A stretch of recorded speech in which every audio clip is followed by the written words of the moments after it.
Tanggal 29 Oktober hari ke-303.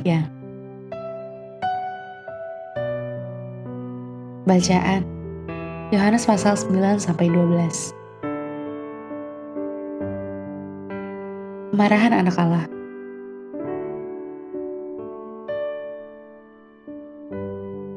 Garis besar, melanjutkan pelayanannya di Yerusalem setelah hari raya Sukkot, Yesus pertama-tama memberikan penglihatan fisik kepada seorang buta, kemudian membuka mata rohaninya.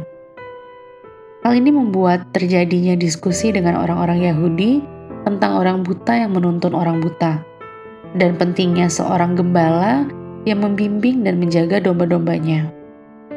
Mujizat ketujuh dan paling klimaks Yesus terjadi di Betania, di mana ia membangkitkan Lazarus dari kematian.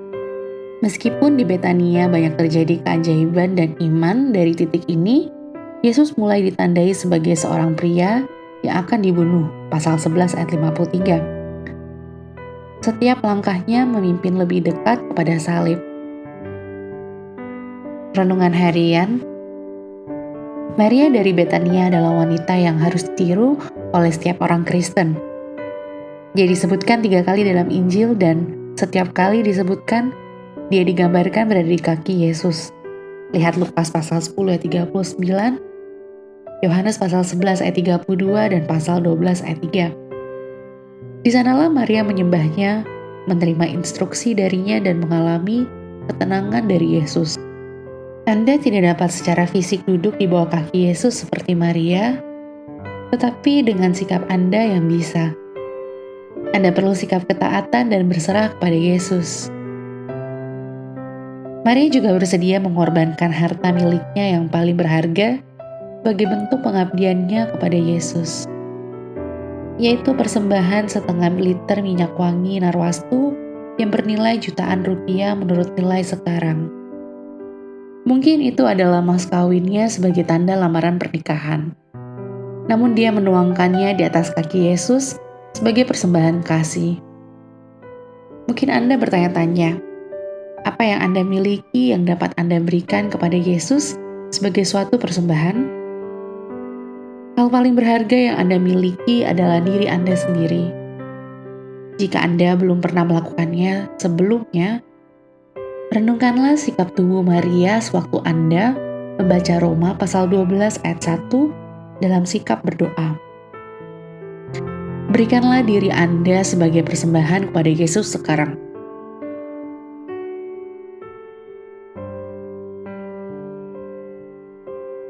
Kita harus memberikan tidak hanya apa yang kita miliki, tapi juga keberadaan kita.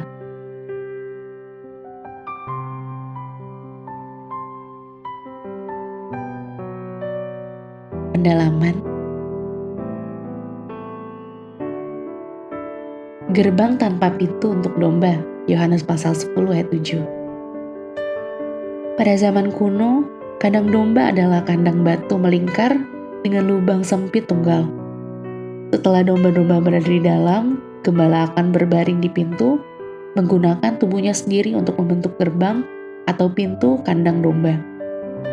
Tidak ada yang bisa masuk atau meninggalkan kandang tanpa gembala mengetahui tentang hal itu. Ketika terkecil berarti sesuatu yang besar. Yohanes pasal 11 ayat 35.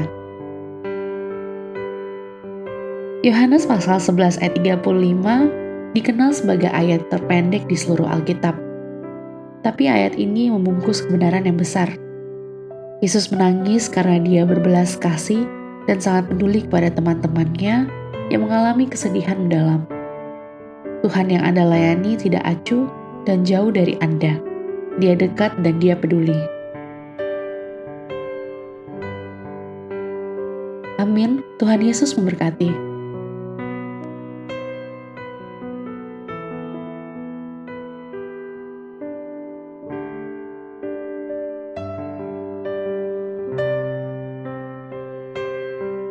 Yohanes pasal 9. Orang yang buta sejak lahirnya. Waktu Yesus sedang lewat, ia melihat seorang yang buta sejak lahirnya. Murid-muridnya bertanya kepadanya, "Rabi, siapakah yang berbuat dosa, orang ini sendiri atau orang tuanya, sehingga ia dilahirkan buta?" Jawab Yesus, "Bukan dia dan bukan juga orang tuanya, tetapi karena pekerjaan-pekerjaan Allah harus dinyatakan di dalam dia. Kita harus mengerjakan pekerjaan Dia yang mengutus aku. Selama masih siang, akan datang malam di mana tidak ada seorang pun yang dapat bekerja. Selama aku di dalam dunia, akulah terang dunia." Setelah ia mengatakan semuanya itu, ia meludah ke tanah dan mengaduk ludahnya itu dengan tanah, lalu mengoleskannya pada mata orang buta tadi dan berkata kepadanya, "Pergilah, basuhlah dirimu dalam kolam Siloam." Siloam artinya yang diutus. Maka pergilah orang itu. Ia membasuh dirinya, lalu kembali dengan matanya sudah melek. Tetapi tetangga-tetangganya dan mereka yang dahulu mengenalnya sebagai pengemis berkata, "Bukankah dia ini yang selalu mengemis?" Ada yang berkata, "Benar, dialah ini." Ada pula yang berkata, "Bukan, tetapi ia serupa dengan dia." Orang itu sendiri berkata, "Benar, akulah itu." Kata mereka kepadanya, "Bagaimana matamu menjadi melek?" Jawabnya, "Orang yang disebut Yesus itu mengaduk tanah, mengoleskannya pada mataku dan berkata kepadaku, 'Pergilah ke Siloam dan basuhlah dirimu.' Lalu aku pergi dan setelah aku membasuh diriku, aku dapat melihat." Lalu mereka berkata kepadanya, "Di manakah dia?" Jawabnya, "Aku tidak tahu." Lalu mereka membawa orang yang tadinya buta itu kepada orang-orang Farisi. Adapun hari waktu Yesus mengaduk tanah dan memelekkan mata orang itu adalah hari Sabat. Karena itu orang-orang Farisi pun bertanya kepadanya, "Bagaimana matanya menjadi melek?" Jawabnya, "Ia mengoleskan adukan tanah pada mataku, lalu aku membasuh diriku dan sekarang aku dapat melihat." Maka kata sebagian orang-orang Farisi itu, "Orang ini tidak datang dari Allah, sebab ia tidak memelihara hari Sabat." Sebagian pula berkata, "Bagaimanakah seorang berdosa dapat membuat mukjizat yang demikian?" Maka timbullah pertentangan di antara mereka. Lalu kata mereka pula kepada orang buta itu, "Dan engkau apakah katamu tentang dia? Karena ia telah memelekkan matamu." Jawabnya, "Ia adalah seorang nabi." Tetapi orang-orang Yahudi itu tidak percaya bahwa tadinya ia buta dan baru dapat melihat lagi, sampai mereka memanggil orang tuanya dan bertanya kepada mereka, "Inikah anakmu yang kamu katakan bahwa ia lahir buta? Kalau begitu bagaimanakah ia sekarang dapat melihat?" Jawab orang tua itu, "Yang kami tahu ialah bahwa dia ini anak kami dan bahwa ia lahir buta. Tetapi bagaimana ia sekarang dapat melihat kami tidak tahu. Dan siapa yang memelekkan matanya, kami tidak tahu juga. Tanyakanlah kepadanya sendiri. Ia sudah dewasa. Ia dapat berkata-kata untuk dirinya sendiri." Orang tuanya berkata demikian karena mereka takut kepada orang-orang Yahudi. Sebab orang-orang Yahudi itu telah sepakat bahwa setiap orang yang mengaku dia sebagai Mesias akan dikucilkan. Itulah sebabnya maka orang tuanya berkata, "Ia telah dewasa, tanyakanlah kepadanya sendiri." Lalu mereka memanggil sekali lagi orang yang tadinya buta itu dan berkata kepadanya, "Katakanlah kebenaran di hadapan Allah. Kami tahu bahwa orang itu orang berdosa." Jawabnya, "Apakah orang itu orang berdosa aku tidak tahu. Tetapi satu hal aku tahu, yaitu bahwa aku tadinya buta dan sekarang dapat melihat." Kata mereka kepadanya, "Apakah yang diperbuatnya padamu? Bagaimana ia memelekkan matamu?" Jawabnya, "Telah kukatakan kepadamu dan kamu tidak mendengarkannya.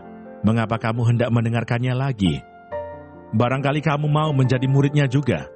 Sambil mengejek mereka berkata kepadanya, "Engkau murid orang itu, tetapi kami murid-murid Musa. Kami tahu bahwa Allah telah berfirman kepada Musa, tetapi tentang dia itu kami tidak tahu dari mana ia datang."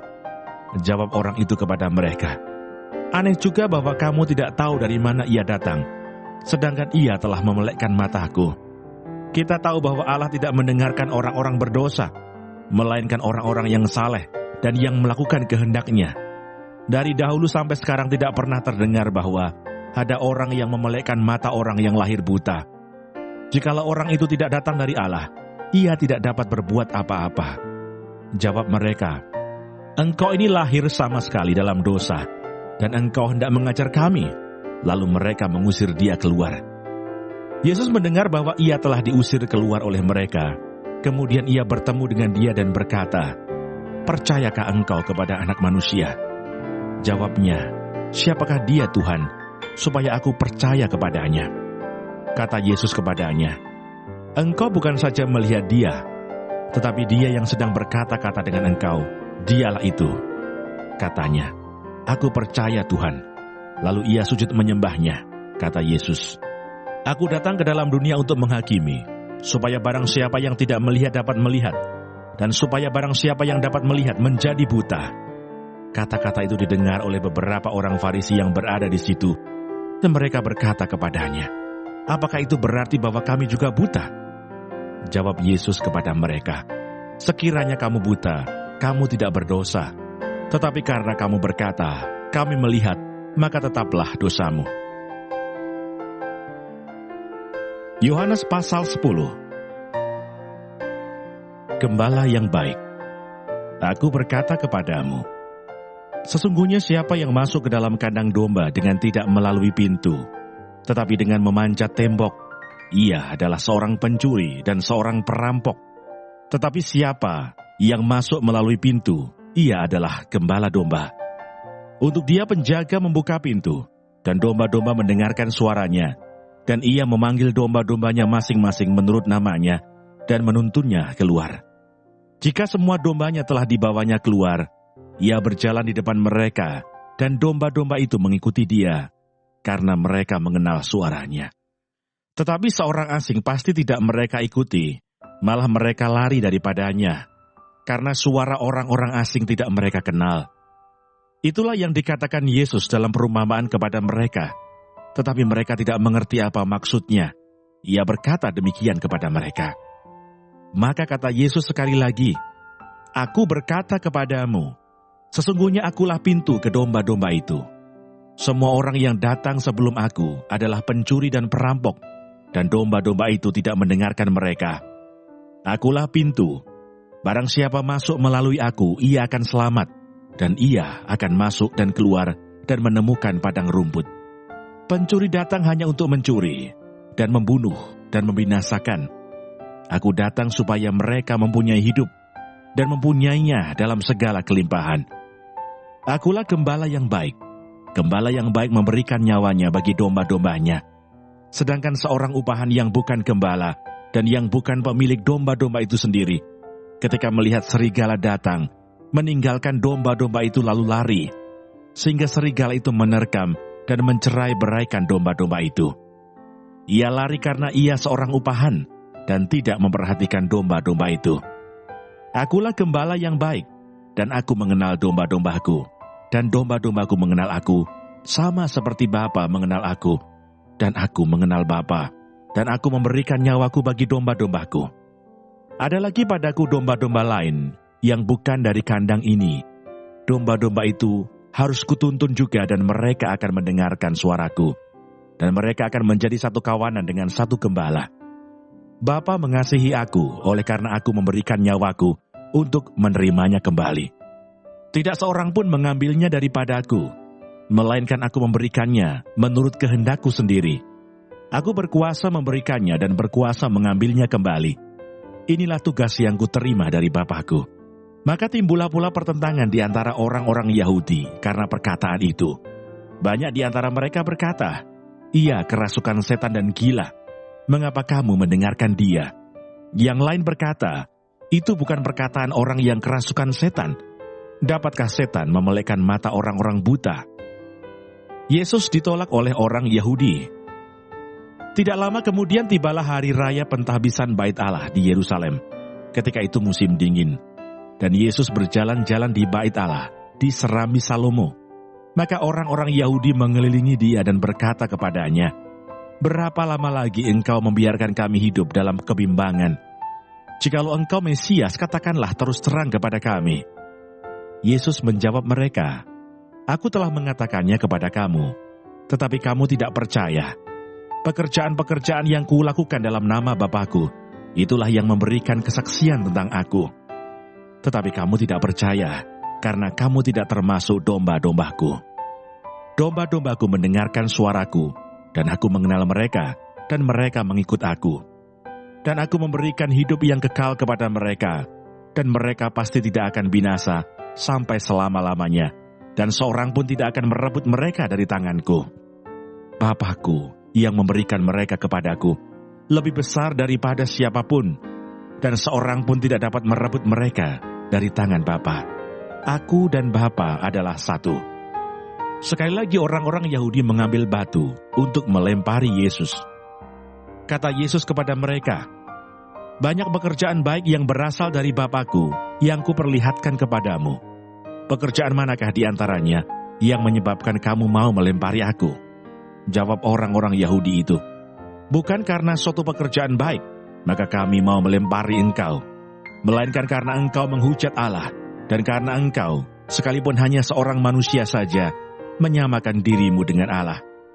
Kata Yesus kepada mereka, "Tidakkah ada tertulis dalam kitab Taurat kamu, Aku telah berfirman, kamu adalah Allah?" Jikalau mereka kepada siapa firman itu disampaikan disebut Allah, sedang kitab suci tidak dapat dibatalkan, masihkah kamu berkata kepada Dia yang dikuduskan oleh Bapa dan yang telah diutusnya ke dalam dunia, "Engkau menghujat Allah, karena Aku telah berkata, Aku anak Allah"? Jikalau Aku tidak melakukan pekerjaan-pekerjaan Bapa-Ku, janganlah percaya kepadaku.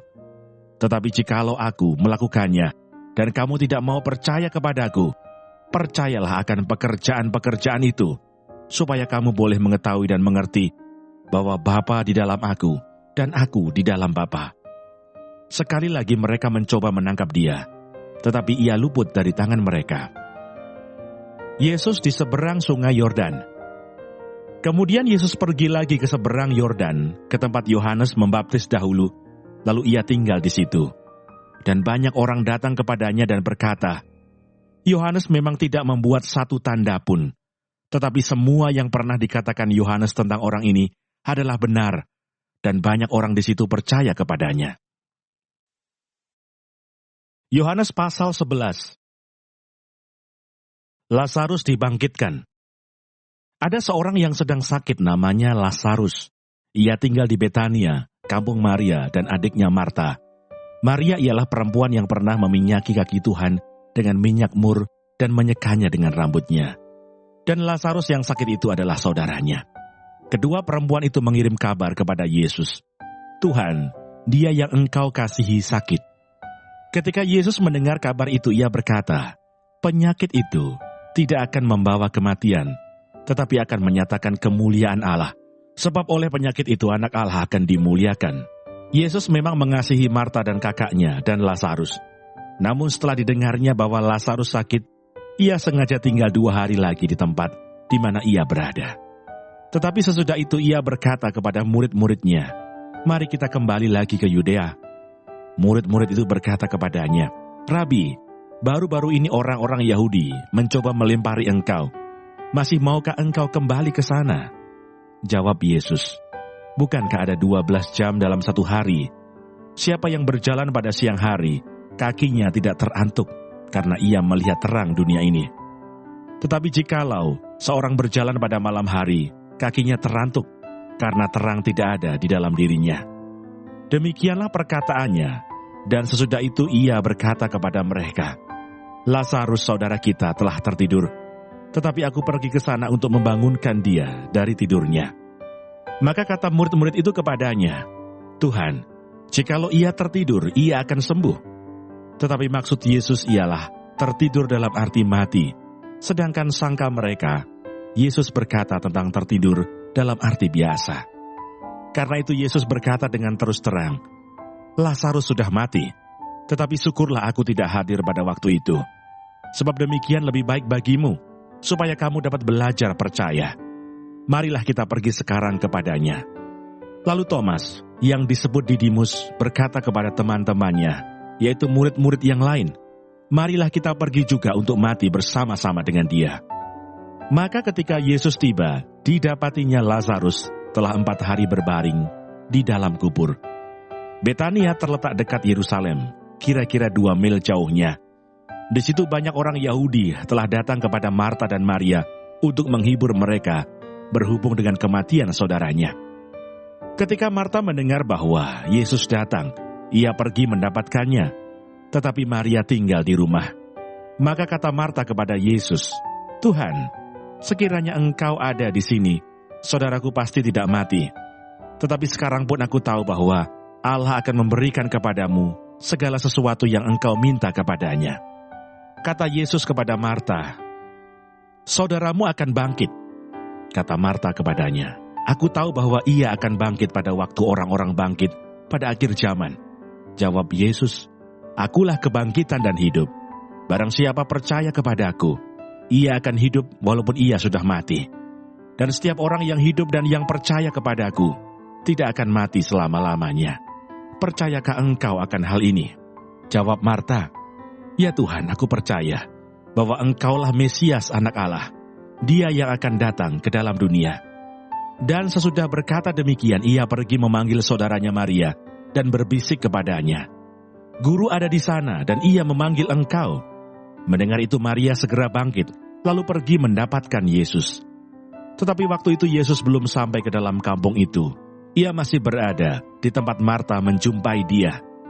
Ketika orang-orang Yahudi yang bersama-sama dengan Maria di rumah itu untuk menghiburnya, melihat bahwa Maria segera bangkit dan pergi keluar, mereka mengikutinya karena mereka menyangka bahwa ia pergi ke kubur untuk meratap di situ.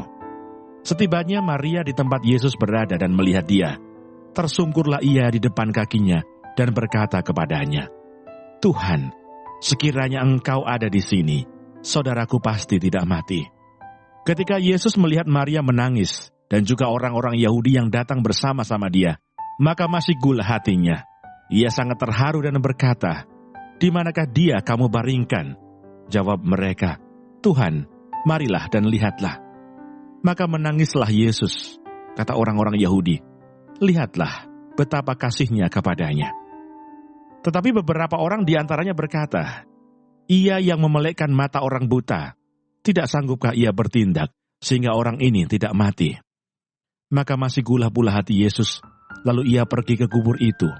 Kubur itu adalah sebuah gua yang ditutup dengan batu. Kata Yesus, angkat batu itu. Marta, saudara orang yang meninggal itu berkata kepadanya, Tuhan, ia sudah berbau, sebab sudah 4 hari ia mati.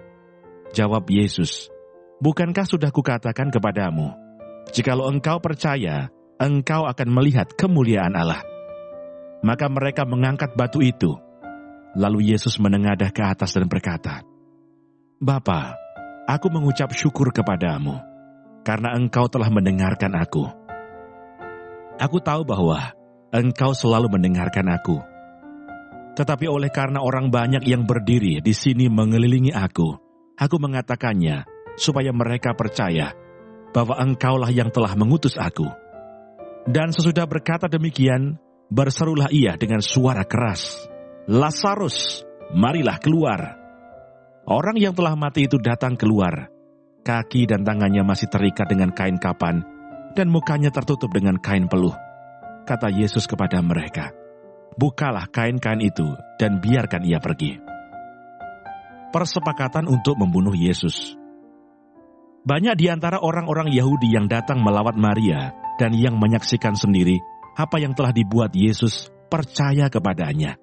Tetapi ada yang pergi kepada orang-orang Farisi dan menceritakan kepada mereka apa yang telah dibuat Yesus itu. Lalu imam-imam kepala dan orang-orang Farisi memanggil mahkamah agama untuk berkumpul dan mereka berkata, apakah yang harus kita buat? Sebab orang itu membuat banyak mukjizat. Apabila kita biarkan dia, maka semua orang akan percaya kepadanya dan orang-orang Roma akan datang dan akan merampas tempat suci kita serta bangsa kita. Tetapi seorang di antara mereka yaitu Kayafas, imam besar pada tahun itu, berkata kepada mereka, kamu tidak tahu apa-apa dan kamu tidak insaf, bahwa lebih berguna bagimu jika satu orang mati untuk bangsa kita, daripada seluruh bangsa kita ini binasa. Hal itu dikatakannya bukan dari dirinya sendiri, tetapi sebagai imam besar pada tahun itu ia bernubuat, bahwa Yesus akan mati untuk bangsa itu. Dan bukan untuk bangsa itu saja, tetapi juga untuk mengumpulkan dan mempersatukan anak-anak Allah yang tercerai-berai. Mulai dari hari itu mereka sepakat untuk membunuh dia. Karena itu Yesus tidak tampil lagi di muka umum di antara orang-orang Yahudi. Ia berangkat dari situ ke daerah dekat padang gurun, ke sebuah kota yang bernama Efraim, dan di situ ia tinggal bersama-sama murid-muridnya. Pada waktu itu hari raya Paskah orang Yahudi sudah dekat. dan banyak orang dari negeri itu berangkat ke Yerusalem untuk menyucikan diri sebelum Paskah itu. Mereka mencari Yesus, dan sambil berdiri di dalam bait Allah, mereka berkata seorang kepada yang lain, "Bagaimana pendapatmu? Akan datang jugakah ia ke pesta?" Sementara itu imam-imam kepala dan orang-orang Farisi telah memberikan perintah supaya setiap orang yang tahu di mana dia berada memberitahukannya, agar mereka dapat menangkap dia. Yohanes pasal 12. Yesus diurapi di Betania. 6 hari sebelum Paskah, Yesus datang ke Betania, tempat tinggal Lazarus yang dibangkitkan Yesus dari antara orang mati. Di situ diadakan perjamuan untuk dia dan Marta melayani. Sedang salah seorang yang turut makan dengan Yesus adalah Lazarus. Maka Maria mengambil setengah kati minyak narwastu murni yang mahal harganya, lalu meminyaki kaki Yesus dan menyekanya dengan rambutnya. Dan bau minyak semerbak di seluruh rumah itu. Tetapi Yudas Iskariot, seorang dari murid-murid Yesus, yang akan segera menyerahkan dia berkata, "Mengapa minyak narwastu ini tidak dijual 300 dinar, dan uangnya diberikan kepada orang-orang miskin?" Hal itu dikatakannya bukan karena ia memperhatikan nasib orang-orang miskin, melainkan karena ia adalah seorang pencuri. Ia sering mengambil uang yang disimpan dalam kas yang dipegangnya. Maka kata Yesus, "Biarkanlah dia melakukan hal ini, mengingat hari penguburanku. Karena orang-orang miskin selalu ada pada kamu, tetapi aku tidak akan selalu ada pada kamu." Persepakatan untuk membunuh Lazarus. Sejumlah besar orang Yahudi mendengar bahwa Yesus ada di sana, dan mereka datang bukan hanya karena Yesus, melainkan juga untuk melihat Lazarus yang telah dibangkitkannya dari antara orang mati. Lalu imam-imam kepala bermufakat untuk membunuh Lazarus juga, sebab karena dia banyak orang Yahudi meninggalkan mereka dan percaya kepada Yesus. Yesus dielulukan di Yerusalem. Keesokan harinya ketika orang banyak yang datang merayakan pesta mendengar bahwa Yesus sedang di tengah jalan menuju Yerusalem, mereka mengambil daun-daun palem dan pergi menyongsong dia sambil berseru-seru, "Hosana, diberkatilah dia yang datang dalam nama Tuhan, Raja Israel." Yesus menemukan seekor keledai muda, lalu ia naik ke atasnya seperti ada tertulis, "Jangan takut hai putri Sion, lihatlah rajamu datang, duduk di atas seekor anak keledai." Mula-mula, murid-murid Yesus tidak mengerti akan hal itu. Tetapi sesudah Yesus dimuliakan teringatlah mereka bahwa nas itu mengenai dia, dan bahwa mereka telah melakukannya juga untuk dia. Orang banyak yang bersama-sama dengan dia ketika ia memanggil Lazarus keluar dari kubur dan membangkitkannya dari antara orang mati, memberi kesaksian tentang dia. Sebab itu orang banyak itu pergi menyongsong dia, karena mereka mendengar bahwa ia yang membuat mukjizat itu. Maka kata orang-orang Farisi seorang kepada yang lain, "Kamu lihat sendiri bahwa kamu sama sekali tidak berhasil. Lihatlah, seluruh dunia datang mengikuti dia." Yesus memberitakan kematiannya. Di antara mereka yang berangkat untuk beribadah pada hari raya itu, terdapat beberapa orang Yunani. Orang-orang itu pergi kepada Filipus yang berasal dari Betsaida di Galilea, lalu berkata kepadanya, "Tuan, kami ingin bertemu dengan Yesus." Filipus pergi memberitahukannya kepada Andreas. Andreas dan Filipus menyampaikannya pula kepada Yesus. Tetapi Yesus menjawab mereka katanya, "Telah tiba saatnya anak manusia dimuliakan. Aku berkata kepadamu, sesungguhnya jikalau biji gandum tidak jatuh ke dalam tanah dan mati, ia tetap satu biji saja. Tetapi jika ia mati, ia akan menghasilkan banyak buah. Barang siapa mencintai nyawanya, ia akan kehilangan nyawanya. Tetapi barang siapa tidak mencintai nyawanya di dunia ini, ia akan memeliharanya untuk hidup yang kekal. Barang siapa melayani aku, ia harus mengikut aku, dan di mana aku berada, di situ pun pelayanku akan berada. Barang siapa melayani aku, ia akan dihormati Bapa. Sekarang jiwaku terharu, dan apakah yang akan kukatakan? Bapa, selamatkanlah aku dari saat ini. Tidak, sebab untuk itulah aku datang ke dalam saat ini. Bapa, muliakanlah namamu." Maka terdengarlah suara dari surga, "Aku telah memuliakannya, dan aku akan memuliakannya lagi." Orang banyak yang berdiri di situ dan mendengarnya berkata bahwa itu bunyi guntur. Ada pula yang berkata, seorang malaikat telah berbicara dengan dia. Jawab Yesus, suara itu telah terdengar bukan oleh karena aku, melainkan oleh karena kamu. Sekarang berlangsung penghakiman atas dunia ini. Sekarang juga penguasa dunia ini akan dilemparkan keluar. Dan aku, apabila aku ditinggikan dari bumi, aku akan menarik semua orang datang kepadaku. Ini dikatakannya untuk menyatakan bagaimana caranya ia akan mati. Lalu jawab orang banyak itu, kami telah mendengar dari hukum Taurat bahwa Mesias tetap hidup selama-lamanya. Bagaimana mungkin engkau mengatakan bahwa anak manusia harus ditinggikan? Siapakah anak manusia itu? Kata Yesus kepada mereka, hanya sedikit waktu lagi terang ada di antara kamu. Selama terang itu ada padamu, percayalah kepadanya, supaya kegelapan jangan menguasai kamu. Barang siapa berjalan dalam kegelapan, ia tidak tahu kemana ia pergi. Percayalah kepada terang itu, selama terang itu ada padamu, supaya kamu menjadi anak-anak terang. Sesudah berkata demikian, Yesus pergi bersembunyi dari antara mereka. Mengapa orang Yahudi tidak dapat percaya? Dan meskipun Yesus mengadakan begitu banyak mukjizat di depan mata mereka, namun mereka tidak percaya kepadanya. Supaya genaplah firman yang disampaikan oleh Nabi Yesaya. Tuhan, siapakah yang percaya kepada pemberitaan kami? Dan kepada siapakah tangan kekuasaan Tuhan dinyatakan? Karena itu mereka tidak dapat percaya. Sebab Yesaya telah berkata juga, ia telah membutakan mata dan mendegilkan hati mereka, supaya mereka jangan melihat dengan mata dan menanggap dengan hati, lalu berbalik sehingga aku menyembuhkan mereka. Hal ini dikatakan oleh Yesaya karena ia telah melihat kemuliaannya dan telah berkata-kata tentang dia. Namun banyak juga di antara pemimpin yang percaya kepadanya, tetapi oleh karena orang-orang Farisi, mereka tidak mengakuinya berterus terang, supaya mereka jangan dikucilkan, sebab mereka lebih suka akan kehormatan manusia daripada kehormatan Allah. Firman Yesus yang menghakimi. Tetapi Yesus berseru katanya, barang siapa percaya kepadaku, ia bukan percaya kepadaku, tetapi kepada dia yang telah mengutus aku. Dan barang siapa melihat aku, ia melihat dia yang telah mengutus aku.